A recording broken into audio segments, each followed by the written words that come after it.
May the 19th, 2022, which is the advertised time and day for this meeting of the Zoning Board of Adjustment.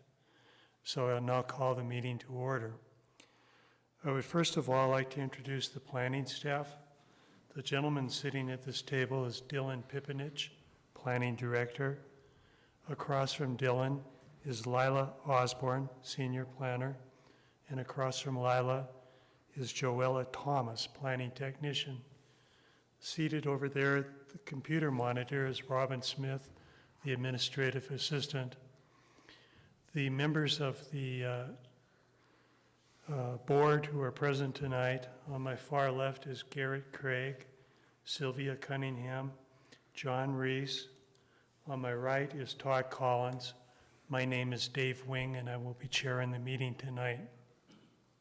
Our first task is to approve the minutes of the last meeting. Has everybody had an opportunity to review those minutes? Yeah. Does anybody care to make a motion with regard to their approval? Mr. Chairman, I'd like to. And you said, Does he need more time? Do you need time? I'm not sure. Do you move that they be accepted? Okay, so moved.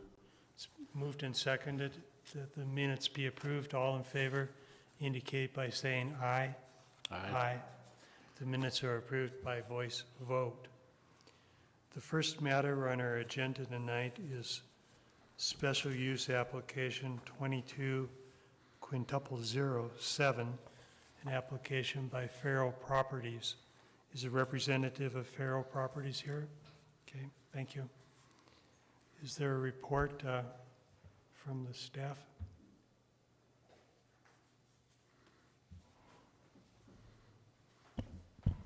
Mr. Chairman, yes.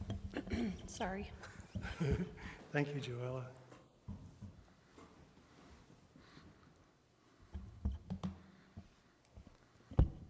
This is for special use 22-00007. This is an application for an Airbnb in an existing residence per section 17.38.180. Special uses allowed of the BSBMC. The applicant is Farrell Properties, LLC. The owner is Diana Farrow. The applicant is proposing to rent out a 2-bedroom residence for overnight stays and vacation rentals through online hosting program. Staff findings: lodging provided by a homeowner for compensation is recognized as a special use allowed in any residential zoning district, provided that the prescribed use is in harmony with the other uses permitted in the zone and not found to be contrary to the public interest. The process provides for review of physical conditions which exist at the location, the conduct and operation of the proposed uses, and whether the combination of these factors will be compatible with the proposed site and surrounding area. To provide the board with information about the proposed use, the application and planning staff have responded to the established 20 questions outlined herein.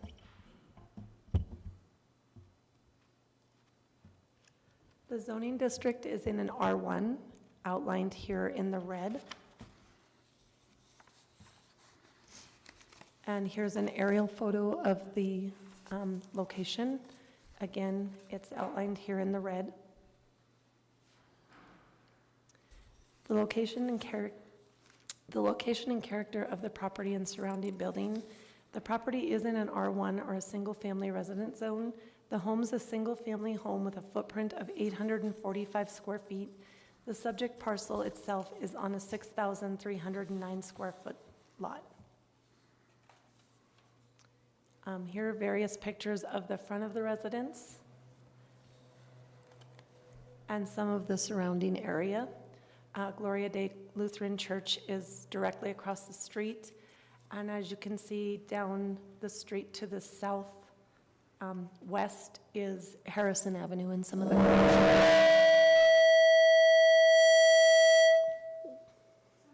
okay, and some commercial areas. Location and character of the property and surrounding buildings. The property in question is located within an area containing single-family residence. Lots surrounding the property are 6,300 square feet to about 8,000 square feet in size. The parcel located directly across the street to the west is Gloria Day Lutheran Church. To the north, south, and east are also single-family residences located in the R1 zone. 1 block to the southwest and 1 block to the west are commercially zoned. Location is right here where the arrow is, and as you can see, this is Harrison Avenue, right over to the west.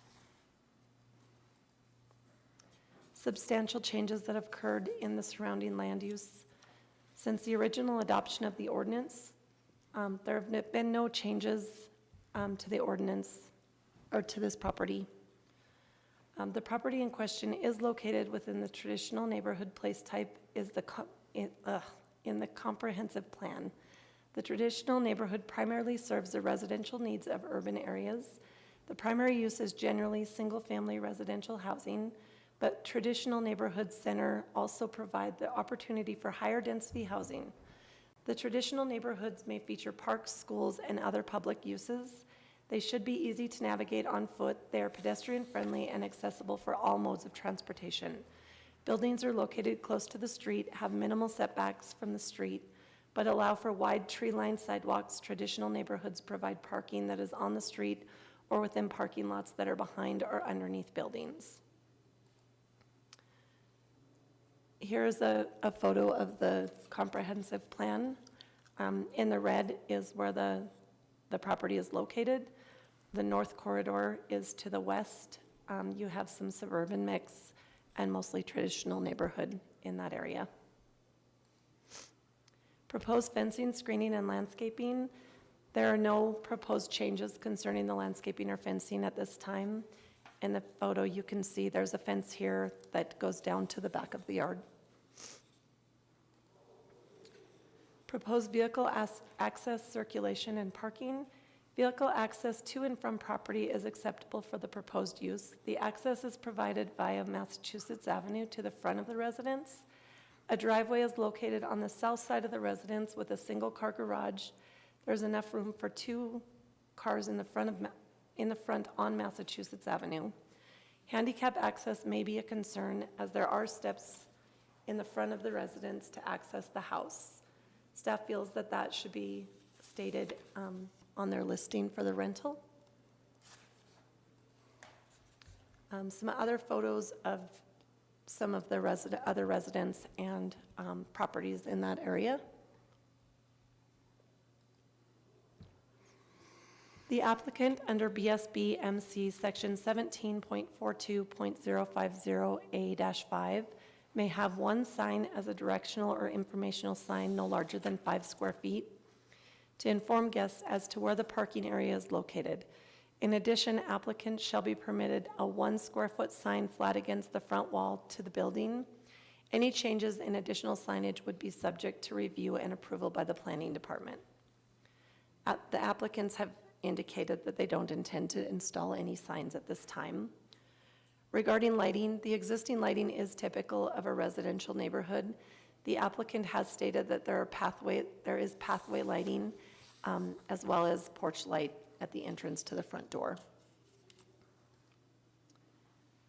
Some of the potential nuisances, increased traffic in the neighborhood. So long as occupancy level of the residence is in conformance with the residential building code, it should not increase any traffic.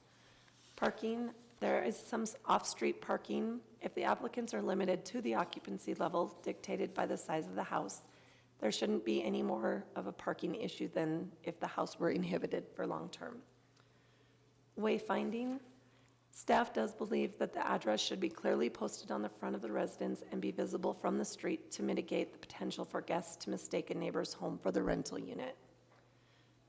Noise, staff would suggest that the owner does enforce rules through the online hosting programs to regulate the noise. Public safety and health. Butte-Silver Health Department has regulations related to providing rooms for rent. Occupancy levels of the building, which is determined by the building official, provides for public health and safety by limiting occupancy of the residence. That the use conforms to objectives of the adopted comprehensive plan and purpose of the ordinance. The comprehensive plan designated for this parcel is the traditional neighborhood. Staff believes that the proposed use is consistent with the intent of the zoning ordinance to allow for reasonable use of private property. The zoning ordinance permits certain commercial uses to be located within all residential zones after review by the Zoning Board of Adjustments. The special use application process was created to ensure these types of businesses don't negatively impact the adjacent residents. Again, some photos of some of the adjacent residents. That the use or classification will not adversely affect nearby properties or their occupants. Anytime a commercial business encroaches into a residential neighborhood, there is a potential for the use to negatively impact the surrounding property. Owners, in this case, when considering the low-impact commercial nature of the business and the owners limiting the number of occupants, staff does feel that it would appear to have a minimal impact on adjacent properties and property owners. Based on the above information, staff's analysis of the review criteria and any public opinions as it relates to the criteria, the board must determine if the applicant has presented evidence to the satisfaction of the board that said undue detriment will not result from the granting of a special use permit for short-term rental. Section 17.38.160, special or conditional use permit decision of board, requires staff to refer the application to the board within 15 days of the receipt of the application and requests information. The board shall, within 60 days, deny the application and give reason for the denial in writing, or approve the application, and the zoning official shall issue a zoning compliance permit with conditions specified therein. Thank you. Thank you, Joella. Do any board members have any questions of the staff?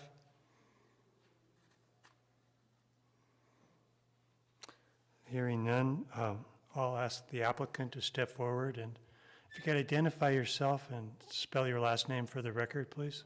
Diane Farrow, last name Farrow, Farrow. Okay. And Ms. Farrow, you have the opportunity to speak in support of your application right now.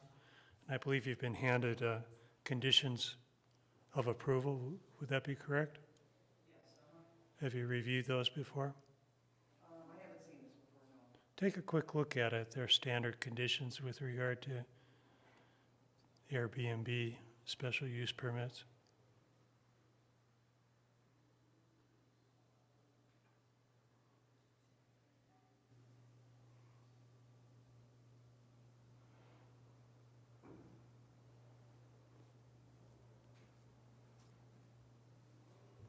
Okay, and I did stop at the health department, and they said I had to go through this process first, so I guess I do have a list of these that I needed to do Okay, if it's approved, I guess, so, okay. So those conditions are acceptable to you? yes. Okay. Do you want to say anything further with regard to your application? You know, I think that covered everything, unless anybody has any questions for me. I don't. Well, I'll see if any of the board members have questions or any questions for the applicant. It doesn't appear to be any questions. Thank you, Okay. ma'am. All right, thank you. I'll now ask if anybody is present that would care to speak in support of this application. Hearing nobody, I'll ask if there's anybody present that would care to speak against the application. Again, I hear nobody, so I'll close the public portion of the meeting and open it for board discussion. As is typical with special use permits, we have up to 60 days to make our decision. I'm not sure that that is necessary in this case. And pretty much agree with me? Okay.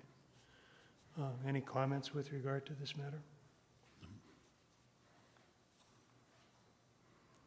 Would anybody care to make a motion with regard to it? Mr. Chairman, I'd like to make a motion that we approve special use permit application 22-0000007. Got all your zeros. Is there a second to that motion? I would second that motion, Mr. It's Chairman. been moved and seconded, and we can now all vote. Mr. Chairman, does that include the standard conditions of approval? Yeah, with the conditions. With the I- conditions. Yeah, I should have, yeah, that would be true, yes.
All 5 votes are for the motion. That means that your application has been approved, and you'll be receiving a letter from the planning staff to that effect. And as indicated, it will be subject to these conditions that you reviewed. Okay, thank you.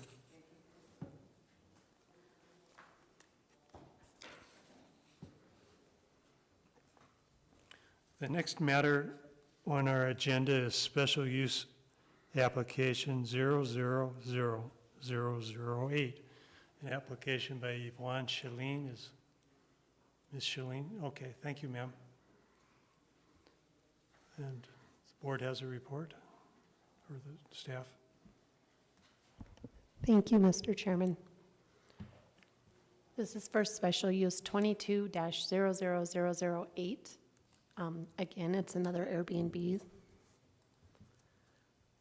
This is a permit for an Airbnb in an existing residence. The applicant is Yvonne Chalene. She resides at 1818 A Street.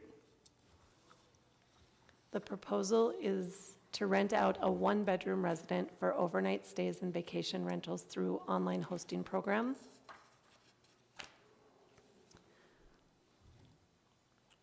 The zoning district here is in an R2 or a 2-family residence, outlined here in the black. Here's an aerial photo of the surrounding neighborhood, again outlined here in the red. The location, character of the property and surrounding buildings. The property is in an R2 or a 2-family residence zone. The home is a single-family home with a footprint of 572 square feet. The subject parcel itself is 3,000 square feet in size. Some pictures of the resident and surrounding area. The green home here is the residence in question. And this is looking east down Daly Street. Again, looking east, kind of southeast, and this one is looking to the west. The property in question is located within an area containing single-family residence. Lots surrounding the property are about 3,000 square feet in size. The parcel located directly to the north is owned by ARCO and is a vacant property. It's also located in the R2 zone. The properties directly across from the resident to the south are single-family homes, also located in the R2. The surrounding areas are mostly R2, except a few properties to the east are commercially zoned.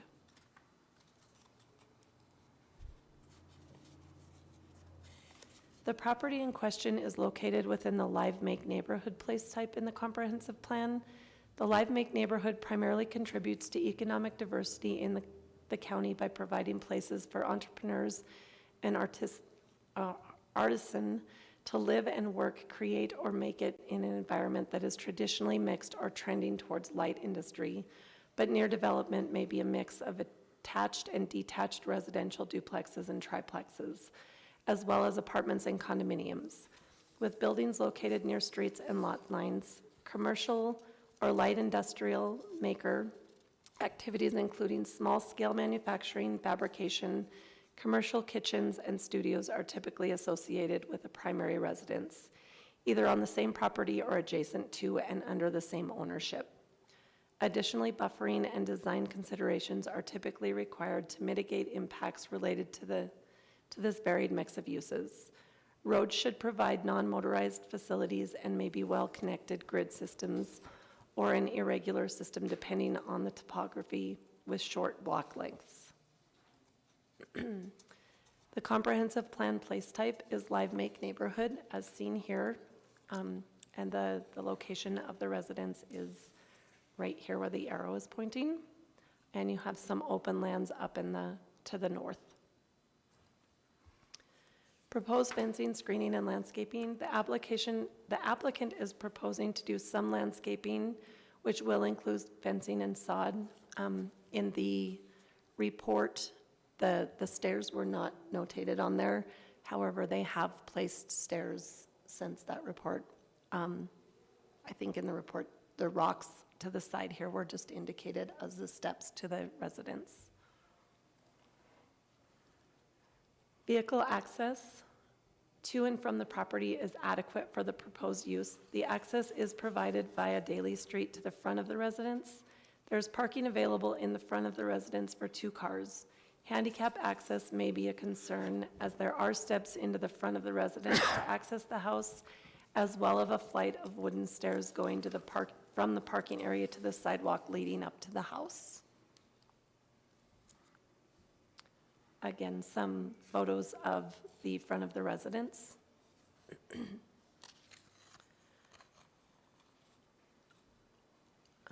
Regarding lighting, the existing lighting is typical of the residential neighborhood. There's a street light located just east of the property and a small porch light at the entrance to the home. The applicant has indicated that they don't intend to do any installation for signage at this time. Some of the nuisances, traffic, so long as the occupancy level of the residence is in conformance with the residential building code, it should not increase traffic. Some off-street parking places, if the applicants are limited to occupancy levels dictated by the size of the house, there shouldn't be any issues with parking. Staff does believe that the address should be clearly posted on the front of the residence and be visible from the street. And staff would suggest that the owner does enforce rules through the online hosting programs to regulate noise. Again, public safety and health, Butte-Silver Health Department regulations related to providing rooms for rent and occupancy levels of the building, which is determined by building officials provided for public health and safety by limiting occupancy of the residence.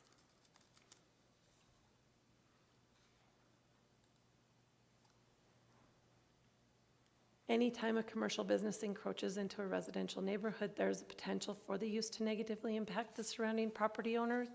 In this case, when considering the low-impact commercial nature of the business and the owners limiting the number of occupants, staff feels that it would appear to have a minimal impact on adjacent properties and property owners. Based on the above information, staff's analysis of the review criteria and any public opinion as it relates to the criteria, the board must determine if the applicant has presented evidence to the satisfaction of the board that said undue detriment will not result from the granting of a special use permit for this short-term rental.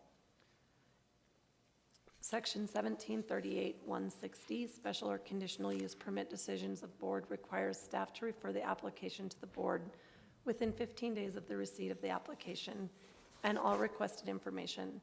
The board shall within 60 days deny the application and give reason for the denial in writing, or approve the application and the zoning officer shall issue a zoning compliance permit with conditions specified therein.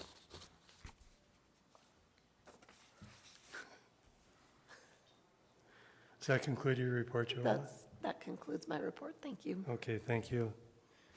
Do any board members have any questions of the staff?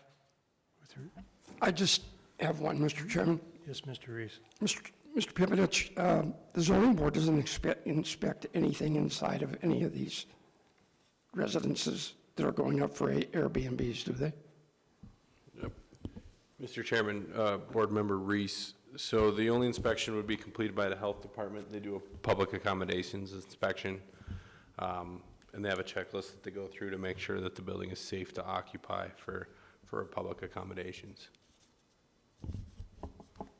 Thank you. Any other board members have questions of this? Mr. Chairman. Mr. Collins? Mr. Pippinich, or whoever, I was looking on this aerial map, and it looks like the house falls smack dab in the middle of two parcels. Has there been a boundary adjustment done on this, or is this correct? Mr. Chairman, Mr. Collins, those are for reference only lines. Sometimes when they transpose aerial photographs onto the property lines, they're shifted a little bit. So as I'm sure you're aware with, especially when we get uptown or into Walkerville, that property lines aren't necessarily straightforward, but to my knowledge, no, it's just what's been existing. Okay, thank you, Mr. Pippinich. Mr. Chairman. Thank you, Todd. Any other questions? Okay, the applicant, Ms. Shalene, or a representative, if you could come forward, and this is your opportunity to provide any further information to the board as it makes its decision. And also, have you received these conditions? Okay, and you have an opportunity to review them? Yes, I have. And they're acceptable to you? Yes, they are. Okay. Is there anything further you'd like to say with regard to your application? I don't think so. I'm still doing some work in the yard to fix up the yard a bit. Is your speaker on? I think there's a... Oh, okay. Okay, that's better. Okay, I'm sorry, so I didn't hear what your last comment. Yes, I'm still doing some work on the outside, the yard and stuff, and maybe some privacy fence around it, but that's pretty much all I have left to do up there, so. Okay, well, that sounds good. I'll see if any board members have any questions with regard to this matter. I'm not hearing Mr. any. Chairman, I just have one. Mr. Reese. Excuse me.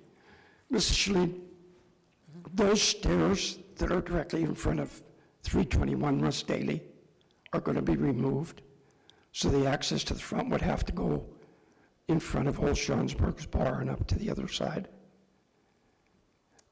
Why are they removing them? because they're privately owned by that land, by that homeowner, and they have to be approved by the council of the town of Walkerville.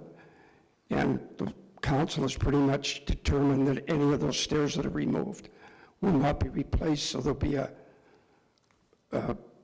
safety bar put in place, welded in place, once those stairs are removed. So just so that you're aware that the access would have to go from in front of Old Schonsberg's bar up that sidewalk to the front door from the other end. Okay, could I replace them, or No. no? The council has determined that once any of those stairs on Daly Street, after the reconstruction of Daly Street 5 or 6 years ago, that they would not be allowed to be replaced, coming from the street to the sidewalk. Okay, Okay? Just for an information factor, just so you know. all right. Okay. Thank you, Ms. Shalene.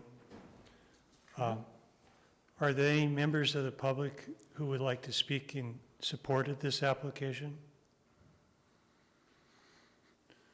Hearing nobody, I'll ask if there's anybody present that would like to speak against the application. Again, hearing nobody, I'll close the public portion of the meeting and open it for board discussion. You can have a seat, ma'am. Thank you. You bet. Any comments with regard to this matter? I have no comments. I don't either.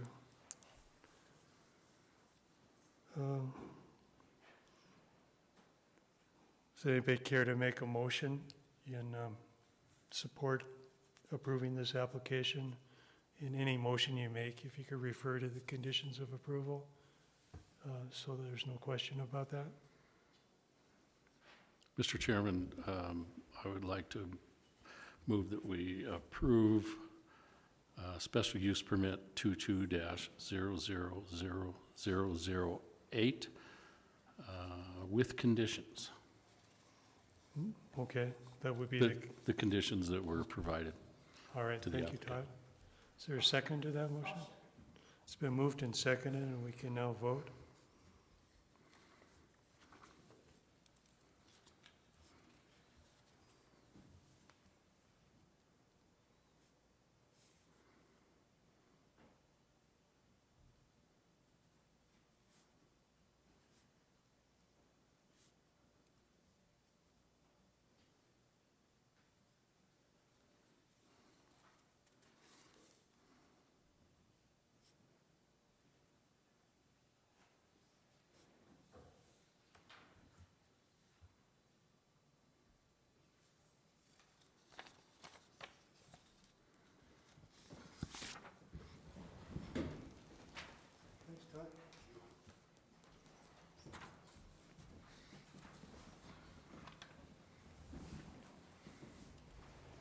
Thanks, John.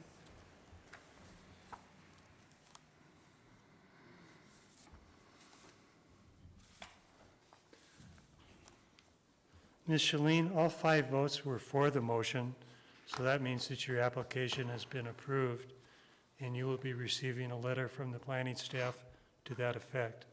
Thank you.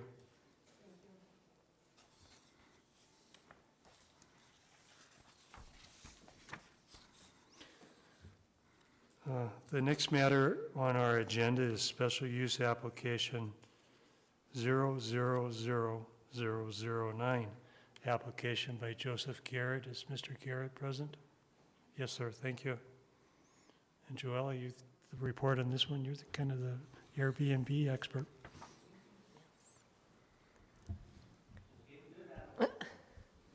So one more Airbnb. This is special use 22-000009.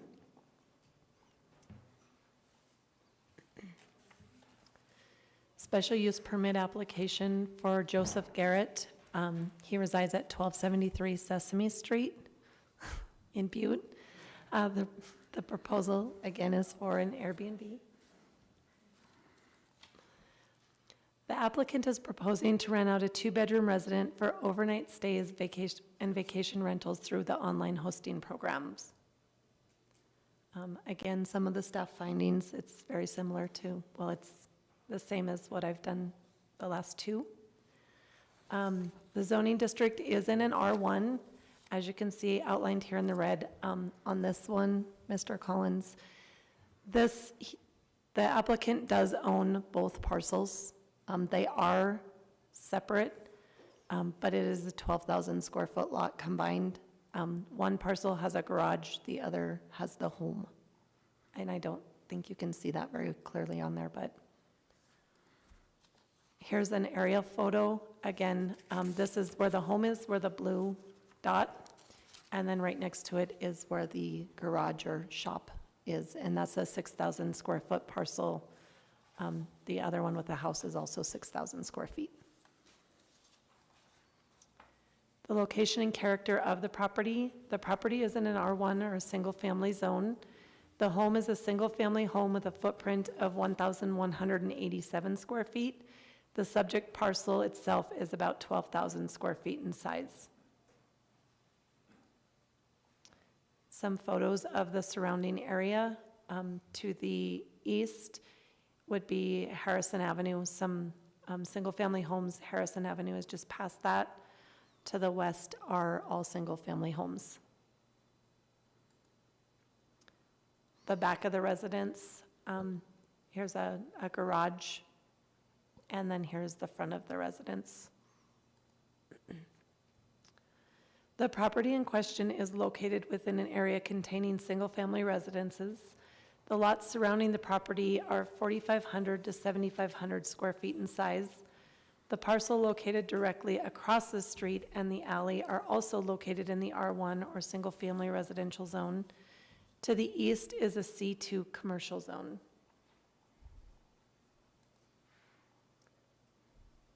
No changes to the zoning ordinance have occurred in this area. It is in a traditional neighborhood place type in the comprehensive plan. The traditional neighborhood place type primarily serves the residential needs of urban areas.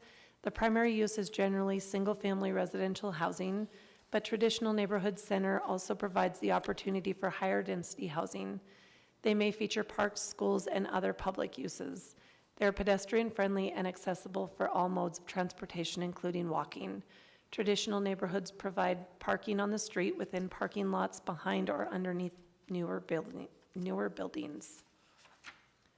Again, the comprehensive plan place type, you have the suburban mix just to the south. To the east is the north corridor, and again, the traditional neighborhood. Proposed fencing, screening, and landscaping. The applicant is not proposing any changes concerning fencing or landscaping at this time. Property is landscaped in a fashion that is typical for residential dwelling units and has existing fences in the front and backyard. Vehicle access to and from the property is adequate for the proposed use. The access is provided via B Street to the front of the residence. There's parking available in the front of the residence for a couple of vehicles. The applicant states that there is parking in the rear at the garage and sheds. The exterior entrance seems to be handicap accessible. There are no steps from the street to the house other than the curb. As you can see here, there's just the one step to the curb. Everything else is pretty flat.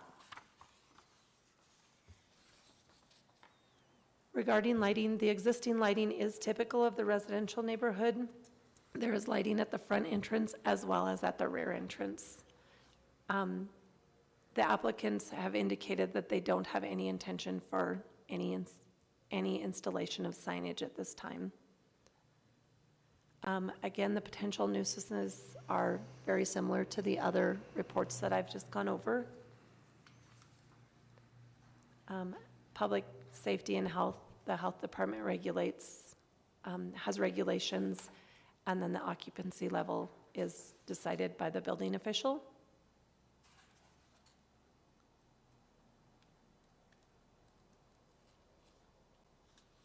Anytime a commercial business encroaches into a residential neighborhood, there is potential for the use to negatively impact the surrounding property owner. In this case, when considering the low-impact commercial nature of the business and the owners limiting the number of occupants, staff feels that it would appear to have a minimal impact on adjacent properties and property owners. These are some houses directly across the street from the property. And again, the conclusions, the board shall deny or approve this application. Thank you, Joella. Thank you. Do any board members have any questions of the staff?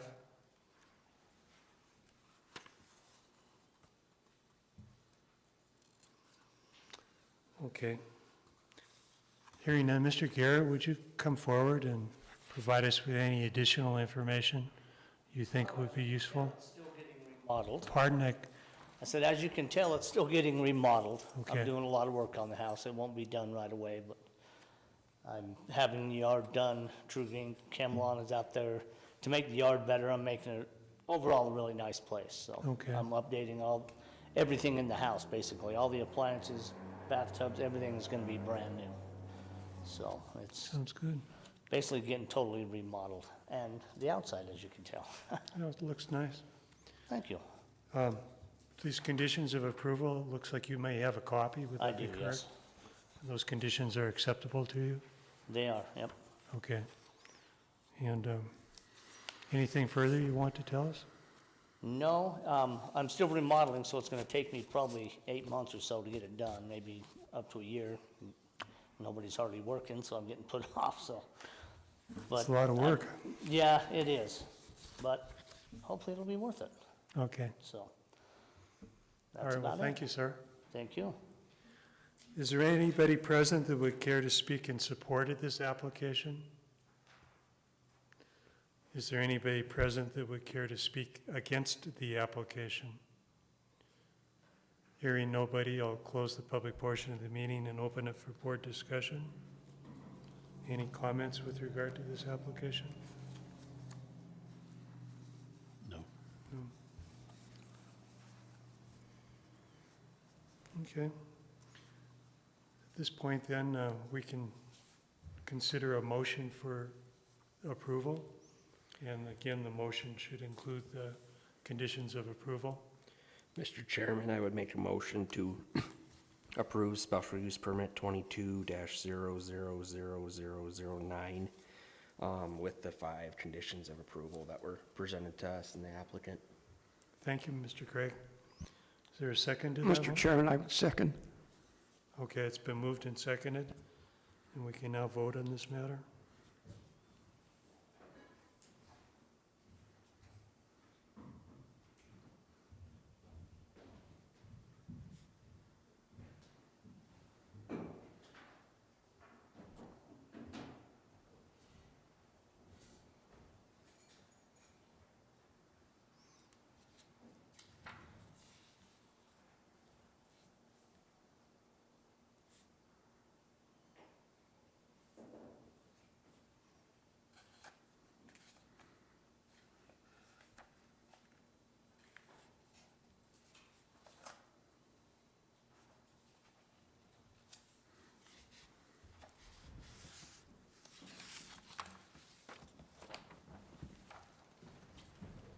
Thank you, Tom.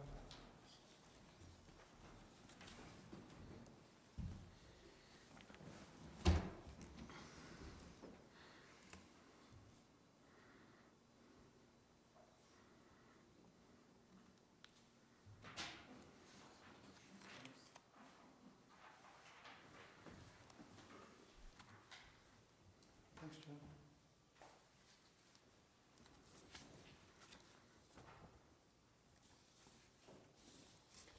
All 5 votes are for the motion, so that means, of course, that your application has been approved, and you'll be receiving a letter from the planning staff to that effect. And good luck with all your work. Awesome, thank you. I gotta add one thing, you have my home address wrong. It's 1373, you said 1273. Oh, it says, yeah, my home address. Well, when they send a letter, they'll send it to the correct address. Yeah, it's referred to here. Okay, thank you, sir. Thank you guys, have a good night. You too, you too.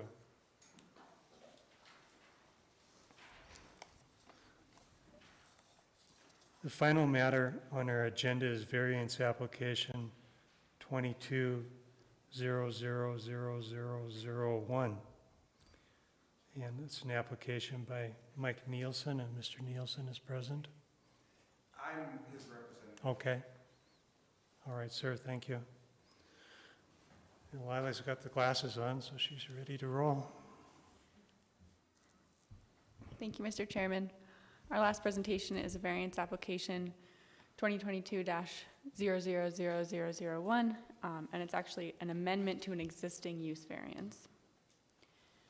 This application is to construct a 30 by 86 foot, which is a correction to the staff report, which reads a different dimension, but it's a 16-foot tall detached storage garage on this property.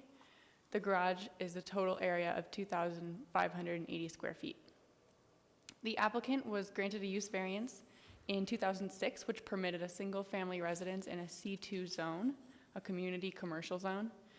The conditions of that variance stipulate further review from the Zoning Board of Adjustment for any future expansion. And this application is to amend that use variance that was passed in 2006.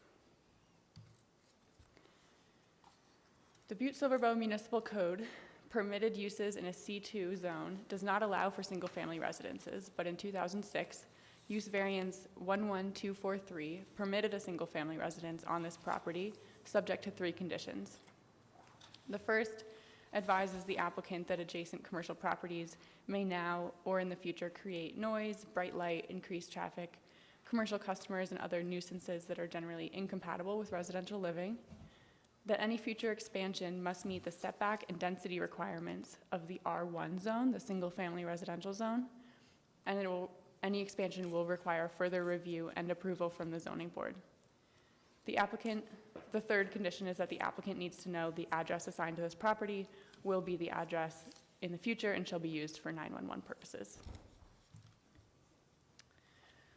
So given the request to construct a detached garage is an expansion, and the conditions required further review and approval from the Zoning Board of Adjustment, in the municipal code for the R1 zone, accessory structures may be constructed to a maximum height of 16 feet and within specific setback distances. This application, per the original conditions, shall adhere to the R1 setback and density requirements and gain approval from the Zoning Board of Adjustment. The question to be addressed by the board tonight, however, is not to review this variance, but to review the amendment to this variance for the addition of this garage. Would the addition of this garage substantially change the original determination of appropriateness? There are 3 criteria established for the granting of variances, and I will review them in this report. Here's an aerial zoning image. The red is the C2, and then it's bordered on 2 sides also by industrial zones. Here is an aerial photograph, and this is taken from Google Earth. So the property looks different now. All of these vehicles are no longer on the property.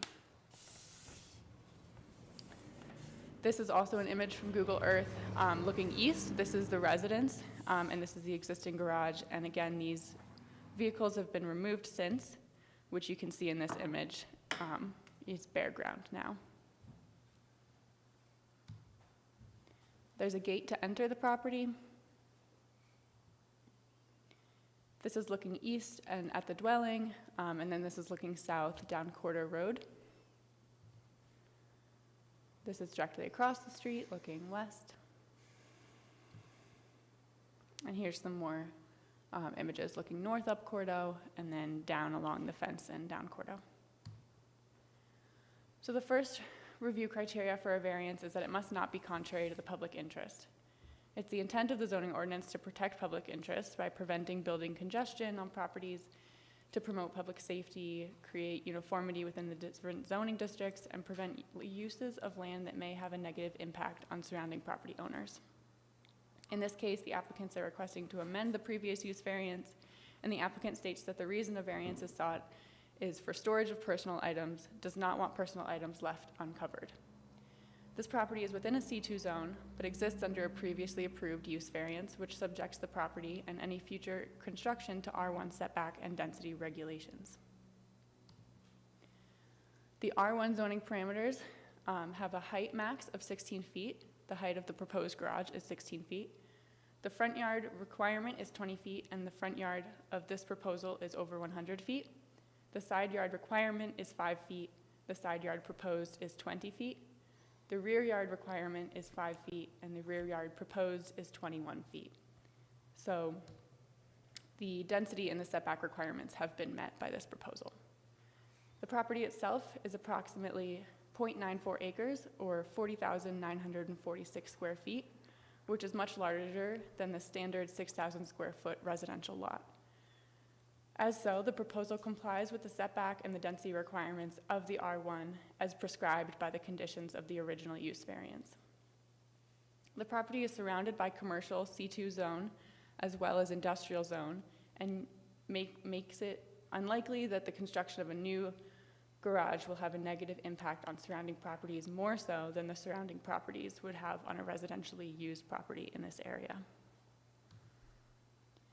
The second review criteria is that the literal enforcement of the zoning ordinance must result in unnecessary hardship owing to the conditions unique to the property. Overall, the applicant's parcel does not exhibit any specific geological traits or unique features that would constitute a hardship.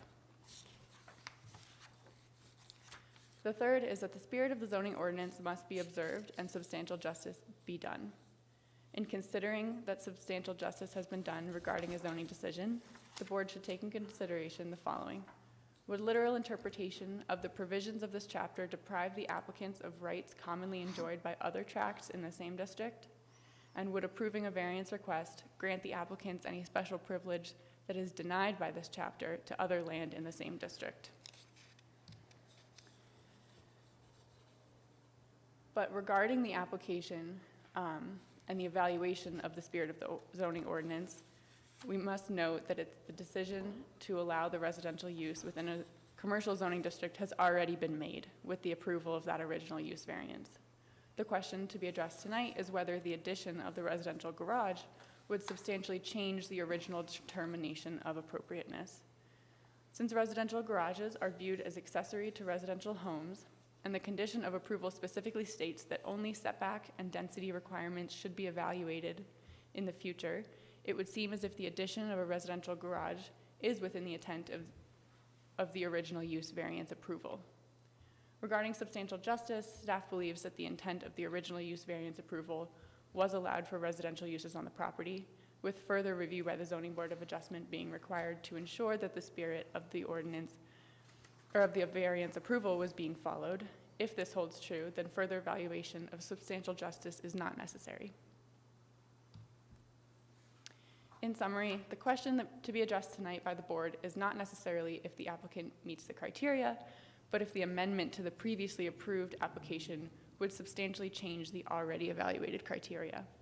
Therefore, staff recommends approval of this application as an amendment to use variance 11243, provided the following condition is added to the existing conditions of that use variance.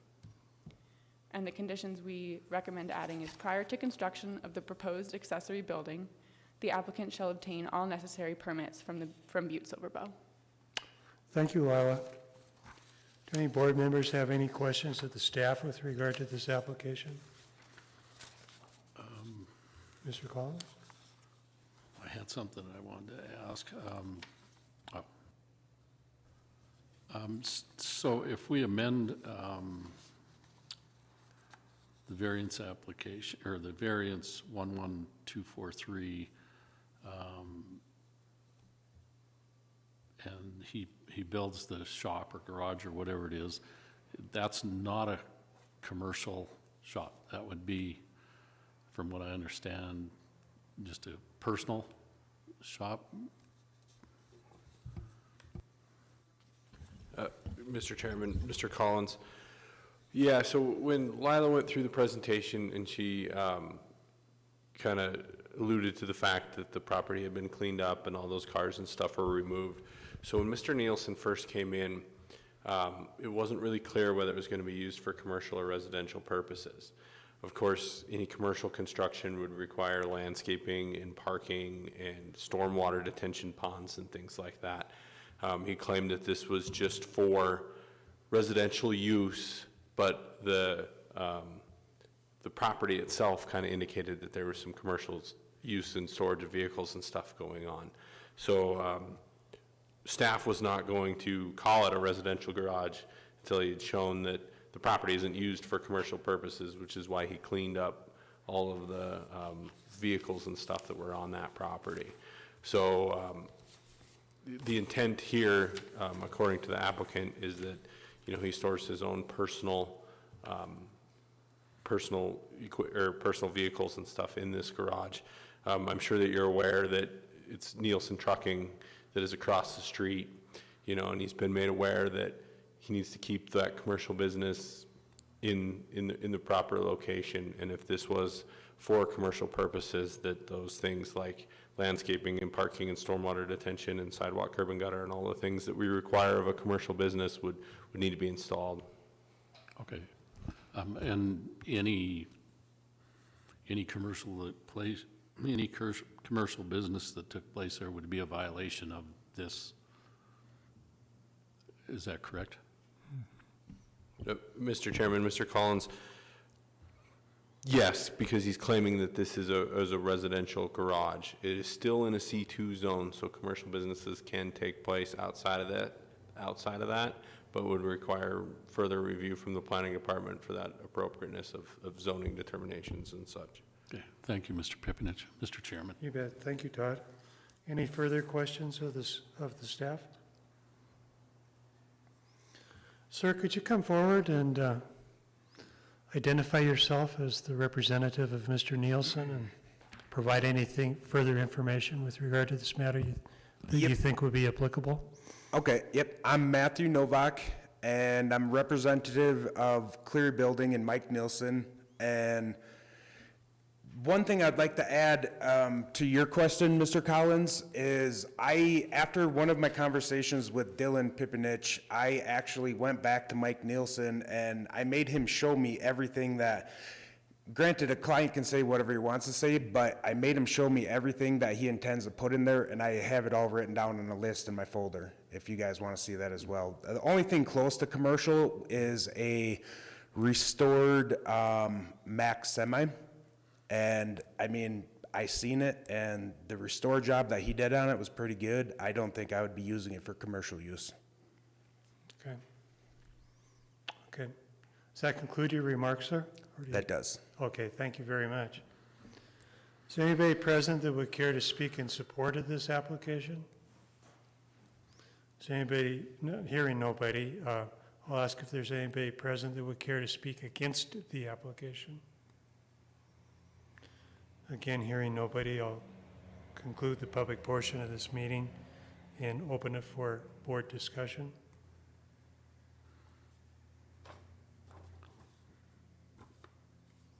To me, it seems appropriate. It's commercial property out there, lots of room.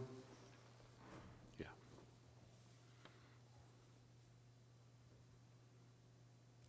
Okay. Does anybody care to make a motion then with regard to approval of this matter? Mr. Chairman, I make a motion that we approve. Okay. And would that be subject to the conditions suggested by the staff? Yes. Just basically get permits? Yes. Okay. Thank you. Is there a second to that motion? I'll second that, Mr. Chairman. Okay, it's been moved and seconded that we approve this application. We can now vote.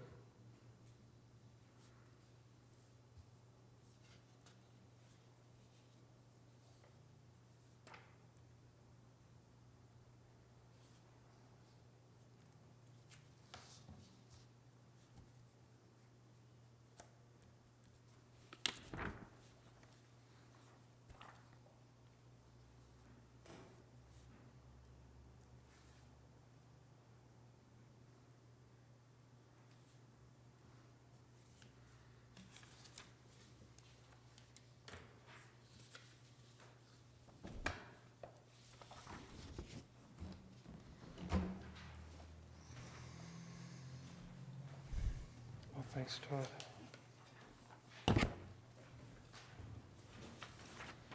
Thank you, Todd.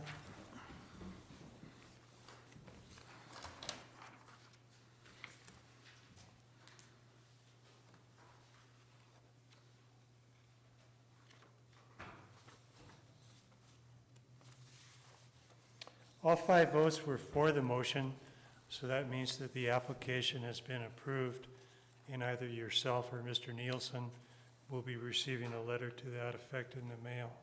Thank you very much for your time tonight. Thank you very much as well.